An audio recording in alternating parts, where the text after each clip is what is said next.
Praise the lord. యేసు క్రీస్తు వారి పరిశుద్ధమైన నామంలో మీ అందరికి వందనాలు, శుభాలు తెలియపరుస్తున్నానండి. యెషయా గ్రంథం 49 అధ్యాయం 25 వచనం. నీతో యుద్ధము చేయి వారితో నేను యుద్ధము చేసేదను, నీ పిల్లలను నేనే రక్షించేదను అని దేవుని వాక్యం సెలవిస్తుందండి. మనతో ఎవరైతే యుద్ధం చేస్తారో దేవుడే యుద్ధం చేస్తానన్నారు. మన పిల్లలను దేవుడే రక్షిస్తానన్నాడు అని దేవుని వాక్యం సెలవిస్తుందండి. అంటే మనతో ఎవరు యుద్ధం చేస్తున్నారు? దేవుడు యుద్ధం చేయాలంటే ఎలా? మనము మంచిగా మనం మంచిగా జీవిస్తే ఎవరైతే మన మీద శత్రువులుగా ఉంటారో మనల్ని బాధ పెట్టాలి, ఇబ్బంది పెట్టాలి, మనం నశింప చేయాలా, మన గాయం రేపాలా, అన్యాయంగా మన మీద నిందలు అబండాలు వేయాలని ఎవరైతే ఉంటారో అలాంటి వారితో దేవుడు యుద్ధం చేస్తాడండి.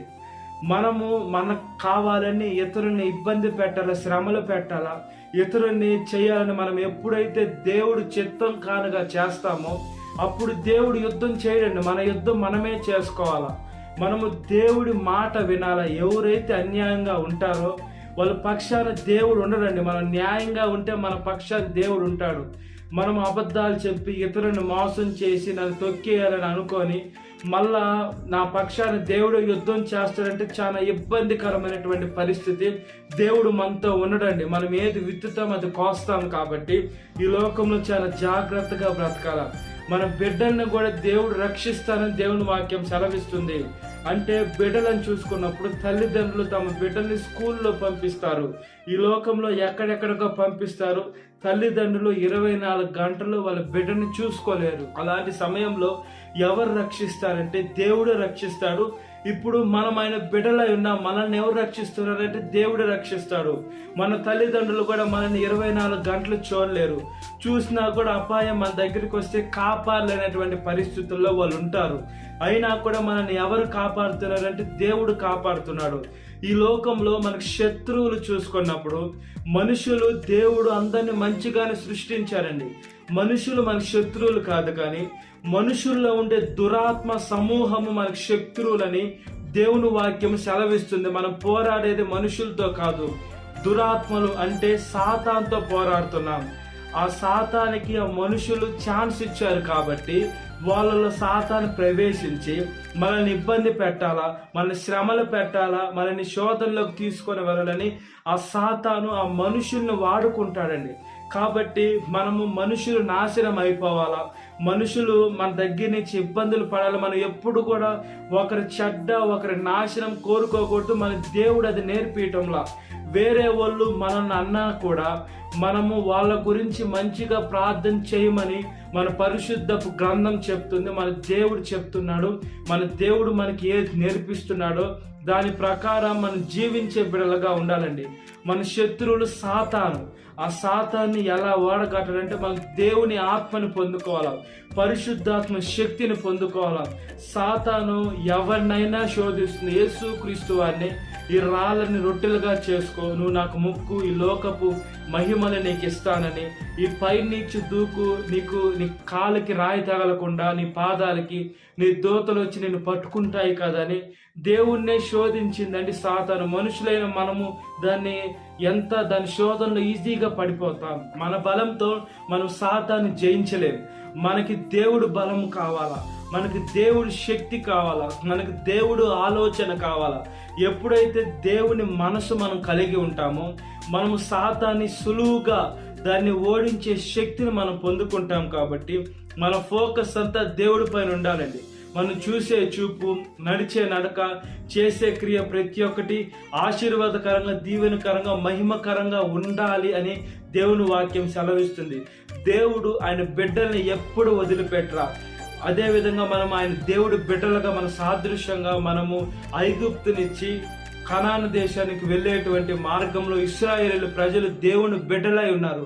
ఆయన బిడ్డలకి దేవుడు రాత్రుల్లో అగ్నిస్తంభం గాను, పొగులు మేఘస్తంభంగా, పొగులు ఎండ తగిలితే వాళ్ళకి అనారోగ్యం కలుగుద్దని మేఘస్తంభంగా, రాత్రుల్లో వాళ్ళకు వెలుగు కావాలని అగ్నిస్తంభంగా, దేవుడు ఎంతగా గొప్పగా తన బిడ్డని ఆహారంతో, మనము ఈ లోకంలో పనులు దేనికి చేసుకుంటున్నామంటే తినేదానికి, మన కడుపు నింపుకునేదానికి మనము ఎన్నెన్నో పనులు చేసుకుంటున్నాం. అయితే ఇశ్రాయేలుని దేవుడు ఎలా కాపాడారంటే వాళ్ళకు పైనుంచి మన్నాను కురిపించారు. ఆహారం కూడా 40 సంవత్సరాలు, 1 సంవత్సరము 2 సంవత్సరాలు కాదు, 40 సంవత్సరాలు దేవుడు వాళ్ళకి ఆహారం ఇచ్చారు, నీళ్ళు ఇచ్చారు. ఇన్ని ఇచ్చినా కూడా దేవుడు బిడ్డలైన వారు దేవుణ్ణి ప్రేమించకుండా వాళ్ళు ఈ లోకంలో వాళ్ళ కంటికి కనబడే ఒక రూపాన్ని చేసుకొని వాళ్ళకి చెక్కినప్పుడు, దానికి మొక్కినప్పుడు వాళ్ళు దేవుడు ఎంత బాధపడుతున్నాడు. దేవుడు మనుషుల్ని ప్రేమించినప్పుడు ఆ మనుషులు దేవుణ్ణి ప్రేమించకపోగా దేవుడు బాధపడి వాళ్ళని నిర్మూలము చేయాలని దేవుడు అనుకున్నాడు. అంటే మనల్ని దేవుడు ప్రేమతో చేసుకున్నాడు. మనము అదే ప్రేమని దేవుడు అంత ప్రేమించకపోయినా కూడా మనం దేవుడికి స్థానం ఇవ్వాలండి. మన హృదయంలో మొట్టమొదటి స్థానం దేవుడికి ఇవ్వకుండా మనం ఈ లోకంలో మనుషులకో లేదా ఈ లోకంలో ఉన్నటువంటి విగ్రహాలకు మనం ఎప్పుడైతే మన స్థానం ఇస్తామో దేవుడికి బాధేసి దేవుడు ఈ పనికి రాని చెట్టుని నరికివేయని అనేటువంటి రోజులు వస్తాయండి. ప్రతి ఒక్కరికి దేవుడు ఛాన్సులు ఇస్తున్నాడు. దేవుడు సేవకుల చేత, నిజంగా బోధించేటువంటి సేవకుల చేత అనేక మందికి వాళ్ళకి హెచ్చరిక చేస్తున్నాడు. మనము హెచ్చరికను ఎప్పుడైతే ఆలకిస్తామో, ఆ వాక్యానుసారంగా ఎప్పుడైతే జీవిస్తామో, దేవుడు ఈ లోకంలో సాతాన్నిచ్చి మనం తప్పించాలని దేవుడు వాక్యం సెలవిస్తుంది. సాతాను మనని నరకంలోకి తీసుకొని వెళ్ళాలని, పాతాళము కటిక చీకట్లోకి తీసుకొని వెళ్ళాలని, మనల్ని ఎంతగానో ఇబ్బంది పెట్టాలని సాతాను చూపులు, సాతాను ప్రయోగం అదే ఉంటుందండి. సాతాను పైన మనం పూర్తిగా జయం పొందుకోవాలా, సాతాను పైన మనం విజయం పొందుకోవాలంటే మన బలంతోటో మన శక్తితోటో కాదు, కానీ యేసుక్రీస్తు వారి కృపతో మాత్రమే మన సాతాన్ని జయించగలుగుతాం. మనము దేవుని ఆత్మని పొందుకోవాలా. ఈ శరీరము దేవుడికి ఆలయమే ఉందని మీరు ఎరుగురా అని దేవుడు సెలవిస్తున్నాడు.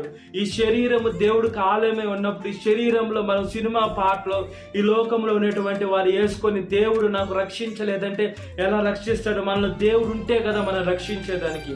మనలో సాతాను ఉంటే సాతాను మనల్ని ఇబ్బంది పెడతాడు. కాబట్టి మనము ప్రతి ఆదివారం చర్చికి వెళ్ళి వాక్యానుసారంగా జీవించి ఎప్పుడైతే దేవుడు మార్గంలో నడుస్తామో దేవుడు ఆశీర్వదిస్తాడు. మన శత్రువులు అంటే సాతానుతో యుద్ధం చేసి సాతాన్ని ఓడగొడతాడు. సాతాను పట్టిన మనుషుల దగ్గర నుంచి కూడా మనల్ని కాపాడతారు, మన బిడ్డల్ని మనల్ని కూడా కాపాడతారు. కాబట్టి దేవుని వాక్యానుసారంగా బ్రతుకున్నట్లుగా ప్రార్థన. మహాపరిశుద్ధ ఆత్మదేవ, మా ప్రియ పరలోకమందున్న తండ్రి, స్తోత్రమయ్యా. మీతో యుద్ధము చేయి వారితో నేను యుద్ధము చేసేదనని దేవుని వాక్యం సెలవిస్తుందయ్యా. మాతో యుద్ధం ఎవరు చేస్తారంటే సాతాను పట్టిన మనుషులు చేస్తున్నారయ్యా. మా శత్రువులుగా యేసయ్య వాళ్ళు మమ్మల్ని అనుకొని శత్రువులుగా అనుకుని మా మీదకు వ్యతిరేకంగా వస్తున్నారు ప్రభువా. మాకు మనుషులు కాదు నాయన, మనుషుల్లో ఉండే దురాత్మలయ్యా మా శత్రువులు ప్రభువా. సాతాను పైన జయము దయచేయండి అయ్యా, విజయము దయచేయండి నాయన. సాతాను నన్నెత్తి మీద మా మోకాలు పెట్టి అనగదొక్కి చితకదొక్కి సాతాన్ని పతనం చేసి ప్రభువా సర్వలోకానికి వెళ్ళి సర్వ సృష్టికి సువార్తను ప్రకటించి మీ ఆత్మను పొందుకొని మేము మీ మార్గంలోకి నడిచేదే కాకుండా అనేక మందిని మీ మార్గంలోకి నడిపించేదానికి మీ కృపలో జ్ఞాపకం చేసుకోండి అయ్యా. ప్రతి ఒక్క యవనస్తురాన్ని కాపాడండి ప్రభువా. యవన వయసులో కాడి మోటి నరునికి మేలు, అది మోపిన వాడు యెహోవాయే. కాబట్టి మీ కాడి మేము సక్రమంగా మోసేదానికి సహాయం దయచేయమని అడుగుచున్నాము తండ్రి. యేసయ్య, చనిపోయిన వారి గురించి అయితే కాదు, కానీ వాళ్ళు బంధువర్గాలు, రక్త సంబంధికులు, శ్రేయోభిలాషులు, వాళ్ళు కొలిక్స్ ని జ్ఞాపకం చేసుకోండి అయ్యా. వాళ్ళైతే తిరిగి రాని లోకానికి వెళ్ళిపోయారు ప్రభువా. మా గాయం కట్టమని అడుగుచున్నాం, గాయం రేపేది మీరే కట్టమని అడుగుచున్నాం ప్రభువా. మీలో ఎప్పుడైతే చనిపోతారో రెండో మరణంలోకి వెళ్లకుండా మీరు ఖచ్చితంగా మమ్మల్ని కాపాడతారు.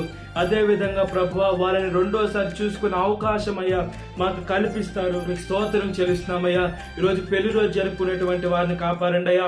భర్త భార్యని ప్రేమించాలా, భార్య భర్తకు లోపరుండు, ఇద్దరు కలిసి ఉండాలా. వాళ్ళ బిడ్డలను ఆశీర్వదించండి అయ్యా, వాళ్ళ గర్భఫలాన్ని ఆశీర్వదించండి అయ్యా. బిడ్డలు లేని తల్లిదండ్రులకు బిడ్డలు దయచేయండి అయ్యా. ఏసే మీ బండ మీద వాళ్ళ కుటుంబం కట్టుకోవాలయ్యా. CEO నుండి వాళ్ళని ఆశీర్వదించమని అడుగుచున్నాం. ఈరోజు పుట్టినరోజు జరుపుకునేటువంటి వారిని కాపాడండి. ఈ లోకంలో బుద్ధినందు జ్ఞానమందు మనుషుల దైన వర్ధిన, ముఖ్యంగా మీ దైన వర్ధిల దేవా. ఏసే మీ కాడి మోసేదానికి ఏసయ్యా మీ కృపలో ఏసే మీ సేవ చేసేదానికి సహాయం దయచేయండి అయ్యా. అనేక దయా కిరీటాలు ఇచ్చారు ప్రభువా. ఏసే అది ఏ వయసు వారైనా కొత్త దయా కిరీటాన్ని ఇచ్చారు. మీ సేవ చేసేదానికి మీ బిడ్డలుగా వాళ్ళు మీ సేవ ఏసే మీ పరిశుద్ధాత్మ శక్తిని దయచేయమని అడుగుచున్నాను ప్రభువా. ఈరోజు పరీక్ష రాసేటువంటి బిడ్డలను కాపాడండి. ఏ ప్రశ్నకి ఏ జవాబు రాయాలో సహాయం దయచేయండి అయ్యా. వాళ్ళు ఎటువంటి డీబార్లు ఎటువంటి ఏమి లేకుండా మీ కృపలో జ్ఞాపకం చేసుకొని రక్షించండి అయ్యా. ఎవరైతే అనారోగ్యంగా హాస్పిటల్ ఐసీలు ఇంటెన్సివ్లో ఎవరైతే మరణ పడకల పైన ఉన్నారో స్వస్థపరిచి బాగు చేయమని అడుగుచున్నాం. ఎవరైతే ప్రయాణం బస్సు మార్గం, ఆకాశ మార్గం, నీటి మార్గం, ట్రైన్ మార్గం, ఫ్లైట్ లో ఎక్కడున్నారో వాళ్ళ క్షేమమైన ప్రయాణము వాళ్ళు అనుకున్న గమ్యానికి చేర్చమని అడుగుచున్నామయ్యా. అదే విధంగా దేశం మీద దేశానికి యుద్ధాలు తీసివేయండి. జెరూసలేంని కాపాడండి. ఇశ్రాయేల్ దేశాన్ని కాపాడండి. పెట్రోల్, గ్యాస్, అదే విధంగా డీజిల్ కరువు రాకుండా ఈ భారతదేశాన్ని, లోకాన్ని కాపాడి మీ ప్రేమని ప్రతి ఒక్క అధికారులకు దయచేసి యుద్ధాలు తీసివేయమని అడుగుచున్నాం. సాతాను శోధన ప్రతి ఒక్క బిడ్డను విడుదల దయచేయండి. ఈ వాక్య వీటిన ప్రతి ఒక్క బిడ్డను పేరు పేరు జ్ఞాపకం చేసుకోండి. దినకాలపు దేవునితో నింపమని నజరేయుడైన యేసుక్రీస్తు వారి పరిశుద్ధమైన నామంలో మిక్కిలి వినంతి అడుగుచున్నాను నా పరలోకమందున్న తండ్రి. ఆమేన్. Praise the Lord. God bless you. Have a great day.